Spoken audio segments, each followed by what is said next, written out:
Now, Adam Silver has caused quite a stir in WNBA world because he just went on the Today Show and he was talking about the WNBA CBA. And here's what he had to say. He said, "I think share isn't the right way to look at it because there's so much more revenue." Adam Silver just said what no one in the WNBA wanted to hear. After his latest interview, players are fuming, coaches are frustrated, and executives are in full panic mode. For months, fans speculated about a possible lockout now. The NBA commissioner himself has practically confirmed it. In his calm but cutting tone, Silver made it clear there will be no bigger revenue split for WNBA players.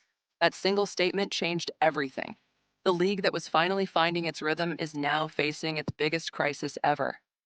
And this time, the man holding the power isn't backing down. Now, in true WNBPA fashion, they decided to clap back on their Instagram account to Adam Silver's remarks. And they posted this. They said, "Don't want to share at Adam Silver." So they literally tagged Adam Silver. When Adam Silver sat down for his interview on the Today Show, he didn't sound angry or defensive. He sounded certain. He was asked if WNBA players deserved a bigger share of the league's revenue. Silver replied, "I think share isn't the right way to look at it." It was a short answer, but it hit like a hammer. Yes, I mean, I think share isn't the right way to look at it because there's so much more revenue in the NBA. I think He's talking really fast right there. He said, "I think share is the wrong way to look at it." He was saying the WNBA might pay players more in absolute dollars, but their percentage of league revenue would stay small. That meant the players' biggest demand, a fair split, was off the table. His tone wasn't emotional, it was factual. He didn't hesitate, and that confidence sent a message to everyone watching. The league's top boss had already made up his mind. Players called it disrespectful. Coaches called it disappointing. But Silver was unmoved. To him, this wasn't about equality or emotion, it was about survival. That's why his words hit so hard. Because deep down, everyone knew he wasn't bluffing. Behind Silver's polished words was a harsh truth. The WNBA and NBA live in completely different worlds. The NBA generates billions every year. The WNBA still struggles to turn a profit. So when players demand a 50-50 revenue split, Silver views it as impossible. His comment about absolute numbers means he's willing to raise salaries slightly, but not to restructure the business. in the NBA, I think you should look at it in absolute numbers in terms of what they're making, and they are going to get a big increase in this cycle of collective bargaining, and they deserve it. From a business standpoint, that logic makes sense. But emotionally, it crushed the players. They've spent years helping the league grow, selling out arenas, boosting viewership, bringing in new fans.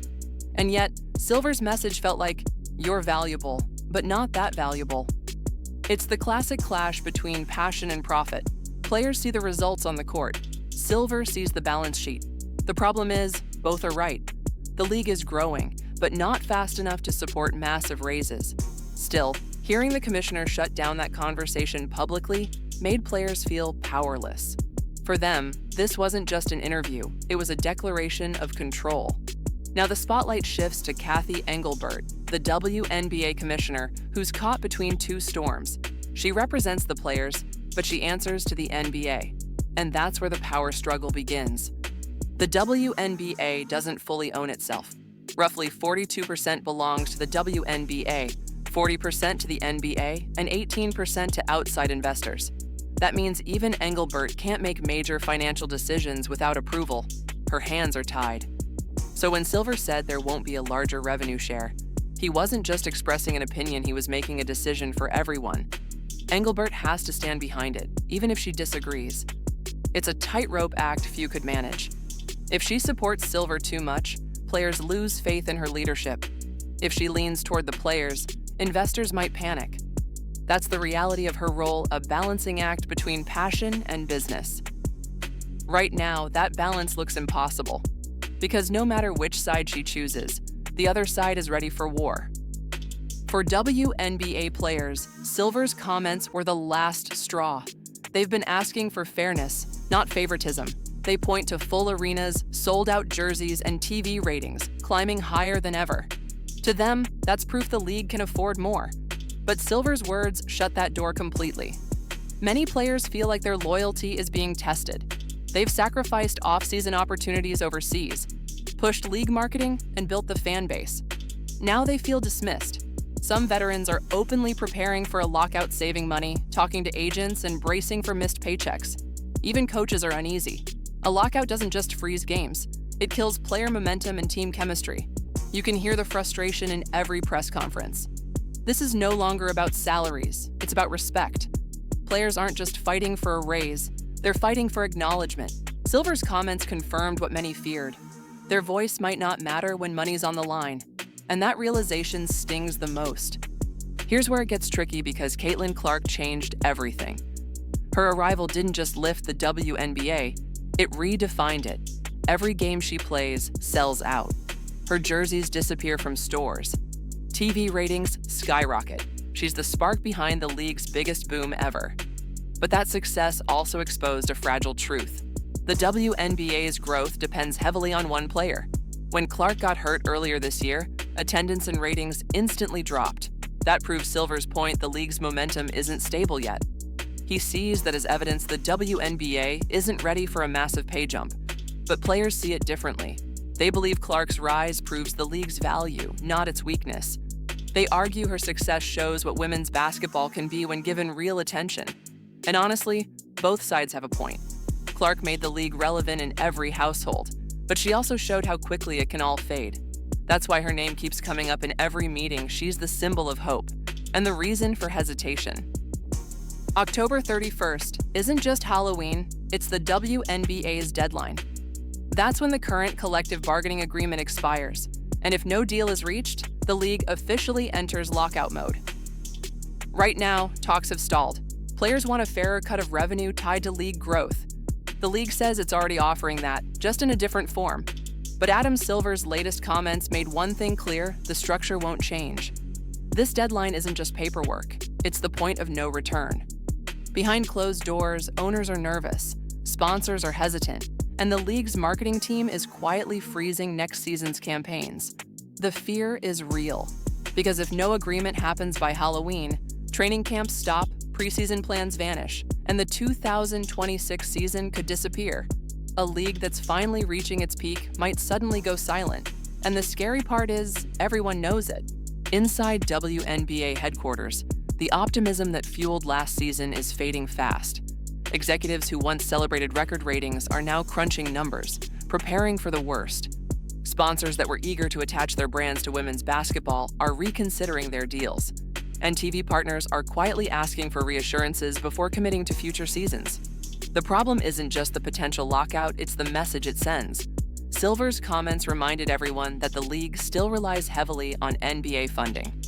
That dependency is both a safety net and a chain. It keeps the WNBA alive, but it limits independence. Executives understand this, but it's not something they want fans to think about. The image of growth and empowerment is what keeps the brand strong. Now that illusion is cracking. Everyone behind the scenes knows that one misstep could push sponsors away, and once they're gone, they rarely come back. The business side of the WNBA is holding its breath. Kathy Engelbert is facing the hardest moment of her career.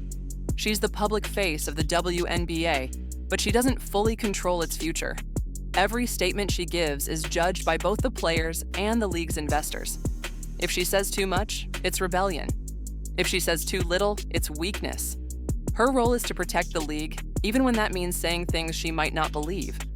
Privately, many insiders say she knows the players deserve better pay, but publicly, she must defend the system that limits them. That's the brutal part of her job. She's a leader without full authority, and that's why this conflict feels so tense. The person supposed to guide the league has no real power to fix it. Engelbert wanted to represent progress. Instead, she's managing crisis control. Her calm tone in interviews hides how fragile the situation really is. If the lockout becomes official, her credibility might take the biggest hit of all. In practice gyms across the country, the atmosphere feels heavy. Coaches are frustrated because everything they've built could vanish overnight. Years of development, team chemistry, and future plans all frozen if the lockout hits. Players, especially veterans, are outraged. They've watched the league grow, but now it feels like they're being punished for it. You can hear it in locker room conversations, a mix of anger and exhaustion. Nobody knows what comes next. Younger players worry about losing a paycheck. Veterans worry about losing time. And coaches? They're caught in between, trying to motivate teams while wondering if they'll even have one next year. It's an emotional storm spreading through every franchise. Everyone's frustrated not just at the money, but at the silence. The uncertainty is worse than the conflict. For a league built on unity, it now feels like every person is fighting their own battle. The trust that once held the league together is hanging by a thread. So, where does this leave the WNBA now? Adam Silver's interview wasn't just an update, it was a warning. He's made it clear the current model will stay, and if players can't accept that, the league will shut down before it changes. The players, however, aren't backing off. They believe this is their moment to finally be heard. The result is an unstoppable collision, both sides convinced they're right. If no agreement comes soon, 2026 could bring the first full-scale WNBA lockout. That would erase all the momentum Caitlin Clark created, undo years of hard-won progress, and risk losing the league's new audience. Sponsors might leave, fans might drift away, and once that happens, rebuilding will take years. The league that was supposed to be entering its golden era might instead face its darkest offseason. Adam Silver didn't just spark a debate, he confirmed a reality. The WNBA's future now depends on who blinks first.